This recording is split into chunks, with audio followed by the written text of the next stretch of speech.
from there, you know guys, like between me serving wet pussy shots to basic bitches and people throwing up in the corner of the club, like my mum hadn't been there with a shotgun, I don't know that I would be here telling you this story today. That one is going to the grave with me.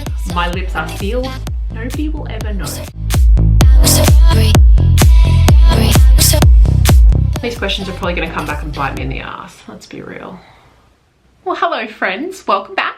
Good to see you. Today's video is going to be something a little bit different from what I've uploaded so far on my channel. Today's video is going to be a get to know me. So I have compiled a bunch of different questions. Some of them were sent in by friends and people that I have on Instagram, and then other ones are just ones that I found on the internet that I thought could be fun to answer. And yeah, let's just jump right in, guys. I'm not gonna lie, there are some questions in there that a little bit yeah, you'll just wait and see. Okay, here we go. So I thought we would just ease into it nice and slow with some pretty basic questions. So question number 1, what is your full name and does it have any meaning behind it? So my full name is Maggie Jean McDonald. Maggie comes from Rod Stewart's song Maggie May. Jean comes from, so my mum's best friend growing up was called Jeannie, so that's how I got the middle name Jean. And then McDonald, pretty self-explanatory, my dad's last name. Question number 2, where do you live and were you born there? I currently live in Melbourne, Victoria. Was I born here? No, I wasn't. I am a proud Tasmanian from Hobart. Let's be clear about that. And before any of you go making any jokes about like the scar on the shoulder, second head, like, because it's really lame. Do you have any siblings? Yes, I have 2. I have my stepsister and then I also have my brother who is pretty much my doppelganger. Like if I took my makeup off, shaved my head, covered my body head to toe in tattoos, my brother and I would be twins. But somehow, strangely enough, he looks like Zac Efron as well. Anyway. Question number 4, are you single or are you taken? Taken. Question number 5, how did you and your partner meet? Well, my partner and I met in a very romantic setting, working in a nightclub together. So I was a bartender, he was a bouncer, we had a mutual friend who introduced us.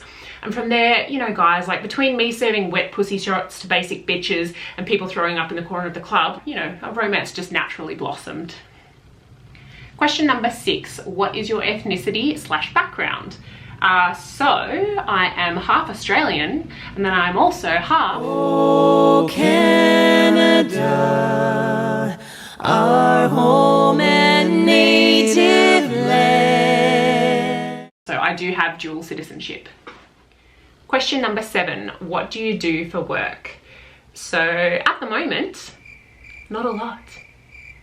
So normally I work for an airline, but I'm currently on the JobKeeper program because of the whole COVID-19 situation. However, I do have another job, but I don't actually think that we're supposed to talk about it publicly. So I'm just gonna leave it at that. Little cliffhanger, you guys, but I do have another job.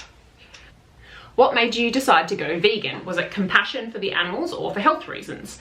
Turning vegan was never about health reasons for me. It was purely about compassion for animals. I watched a documentary lecture on YouTube, and I'm not gonna lie, you guys, it was brutal. Like I remember bawling my eyes out, and after I finished watching it, I was like, I'm never gonna eat another animal again.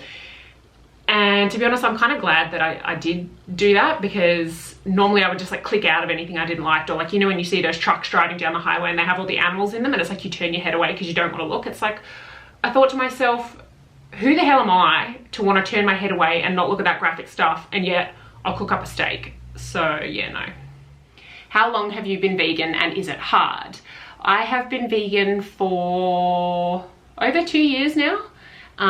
Is it hard? No, it's not hard. Basic answer, no. The one thing I would say is when I first decided I wanted to go vegan, it does take a bit of time to switch the way that your brain works, in that we're programmed to believe that every meal has to revolve around like what meat you're gonna have. Like, so say for dinner, you're like, oh, I've got chicken breasts in the fridge. Okay, I'll have chicken breasts, and then what else will I have with it? So having to try and, yeah, like switch the way your mind thinks about planning a meal, that did take a bit of time and planning. But overall, has being vegan hard? Not at all. Very easy, very easy. Just as easy as it is for anybody else to eat. Like, it's just eating. There's nothing hard about eating. Okay, next question. You seem to always be drinking in your Instagram stories. Are you an alco? Well, thanks for that. No, I'm not an alco, but I will not lie that since being in isolation and on JobKeeper, I have been enjoying a few more vinos than I probably normally would. But you know what? It's all about balance, you guys. Would you eat meat for $1 million? You guys, I'd be lying if I said no. Like, it's $1 million. If I had to go back to eating meat full time, that's a different question. But like if it was like a one-off thing, yeah, it's $1 million. I'd probably do it. I'm not gonna sit here and preach that I'm perfect. Next question, Vegemite or honey? Vegemite by default, honey is not vegan. Next question, tea or coffee? Have you looked at my previous YouTube videos? Because there's your answer. Question number 14. What do you consider to be your best asset? Depends, are we talking physical asset or are we just talking about like an overall asset? Because if we're talking about overall assets, I'd say my ability to turn anything into a positive situation, well, almost anything, let's be realistic, but I have a very positive outlook on life. If we're talking a physical asset, Jeepers creepers, where'd you get those eyes? Question number 15, what does the last text message you received say? Ooh, no, I haven't received anything bad today. Let's have a look. It says, well, this is a positive either way when you're getting your biopsy done, and always good to have multiple tests for assurance. So that was from my friend Mel, and I will go more into that maybe in my next video about what that's in regards to. Next question. How often do you cry? I cry a lot, you guys, for numerous different reasons. I am just a crier. So I'd say probably at least once a week I cry. Yeah, I think that's fair to say. Question number 17. Have you ever been picked up by the cops? Ooh. Look, I'm gonna be real with you guys. Yes, I have. Do I have a criminal record? No, I don't. Am I going to tell you why I was picked up by the cops as a minor? No, I'm not, because it is without a doubt the most mortifyingly embarrassing story of my life. And to this day, I don't think anybody other than my mum, my dad, my brother, and my boyfriend know. So that one is going to the grave with me. My lips are sealed. Nobody will ever know, you guys. Question number 18. What is your biggest fear? Look, I'm not a fan of spiders, but I don't think they're really a fear of mine anymore. If we're gonna get like all spiritual and stuff, I think my biggest fear is actually being stuck within my comfort zone and never growing to be the best version of myself for fear of failure. I would say that. So yeah, fear of failure would be my biggest fear. Question number 19, do you hate anybody? No, I don't hate anybody, but I do dislike a lot of people. In particular, I dislike this guy that walks near where we walk our dogs, and it's like one of the only places that where we can have them off the lead. And without doubt, every single time we see him, he just stands there and he's like, never says anything, mind you, never asks us to put our dogs on the lead. Mind you, he never wears his face mask properly. He's one of the people that wears it like down on his mouth, or even worse, like on his chin. And so I'm like, you know what, mate, stuff you. Next time I see him, I'm not even gonna put my dogs on the lead. Like, I actually just don't care. Not a nice person, you guys, not a nice person. What is the hardest thing you've ever done?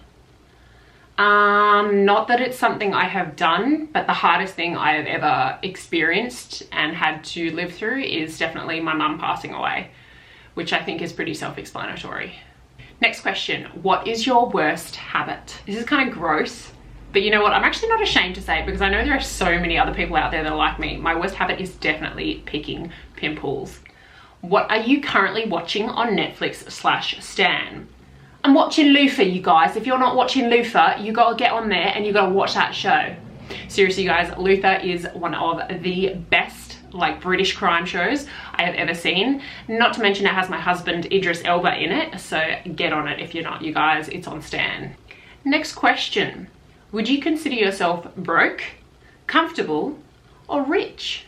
I'd consider myself blessed, honey. Blessed. Next question, what is your biggest pet peeve? This is easy for me. My biggest pet peeve is people that don't look after their teeth. It's like, it is not that hard to put some toothpaste on a toothbrush and brush your teeth. Come on, it's not that hard. You're an adult, just look after your freaking teeth. Next question, describe your personality. Excitable, positive, and a little bit crazy. One thing you wish that people knew about you.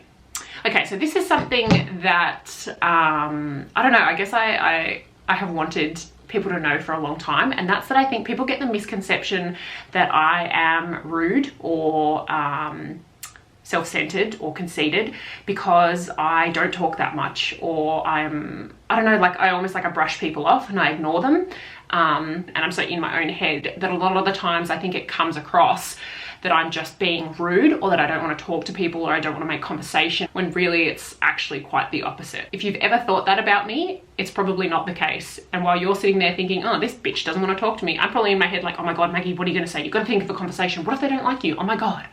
I'm so in my own head, you guys. Do you have any piercings and or tattoos? So I only have one tattoo, and that is my maple leaf that I had done in Whistler, Canada. As for piercings, I now only have my ear piercings left, but fun story. I used to have quite a few piercings. So I pierced my own nose, and when I say nose, I don't mean like a ring through here. I mean through the center here, like a bull. So I pierced through there myself. I also pierced my own belly button when I was younger and had that for quite a while. Let me just say it got seriously infected, and I highly don't recommend doing your own piercings. And then, I'm sorry Dad if you're watching this, but I did have my nipple pierced from the age of 15. Don't ask me how we got it done anyway. But I ended up getting rid of it a year ago because this is just one thing. If you've never had your nipple pierced, you wouldn't know this. And if you do have your nipples pierced and you have long hair, you probably do know this, but it is so painful. When you're having a shower and you're washing your hair and it gets wrapped around the piercing, and then you go to pull your hair back to rinse out the shampoo and it yanks on it, just not worth it, you guys. Plus it gets caught on clothing, it gets caught on your bra. It just wasn't worth it in the end. Like, yeah, it was cool, but I got over it. Okay, we're getting close to the end now, guys. Only 2 more questions. Have you ever done drugs? On a daily basis, guys. Caffeine. Caffeine is a drug. And very last question, you guys. It's a long one, but it is a doozy. So if you want to hear a good story time, have you ever had a near-death experience? Yes, I have. So my mum used to live in the middle of the Canadian wilderness. And when I say the middle of the Canadian wilderness, I mean it was a 2-hour round trip to get to the nearest sign of civilization, which was literally a petrol station in the middle of nowhere. Like, she lived in a log cabin in the middle of nowhere. So anyway, one night, it's coming on dusk. I'm sitting inside, laying on the bed, watching TV. We've got the front door open, middle of summer in Canada, you know, like we live in the forest. Life is bliss. So anyway, she's upstairs in the loft, and all of a sudden one of her dogs starts barking. And won't stop barking, it's outside. Finally, Mum's like, Maggie, can you go see what Kiko's barking about? So I'm like, oh, whatever, get up off the bed. And then all of a sudden, her bark changes. And I'm like, oh, something's not right there. I go out, and because it's dusk, I can't see quite clearly, but all I can see is a shape that is far too large to be Kiko. And so I start moving towards it. You guys, I'm getting goosebumps on my skin right now, reliving this. I start moving towards it, and straight away I'm like, oh my God, she's getting attacked by a coyote. Like, there's a coyote on her. Moving closer, I'm like, hold up, that's too big to be a coyote. And then I'm like, oh my God, it must be a wolf. There's a wolf attacking her. And then I get up to it, you guys, and I kid you not, there is a cougar on top of our dog trying to maul it to death. And in that moment, I literally just froze. Like, its tail, I kid you not, was like that big around. And I just screamed at the top of my lungs. Next thing I know it, Mum's bolting out the front door with her shotgun. And guys, we didn't shoot the cougar, calm down. But she fired around into the air, and that thing pissed off up the hill like lightning. But I would say I was probably 1.5 meters, 2 meters away from this gigantic cougar that was mauling our dog. And hands down, it is probably one of the scariest experiences I have ever had, and the closest I've probably ever come to death. I'm not gonna kid you guys. Like, that thing turned around and it looked at me when I was screaming at our dog, and if my mum hadn't been there with a shotgun, I don't know that I would be here telling you this story today. All right, you guys, I'm gonna leave it at that, because I feel like that is more than enough information about me. But thank you for watching today's video. I hope you really enjoyed it, and I cannot wait to see you in my next video.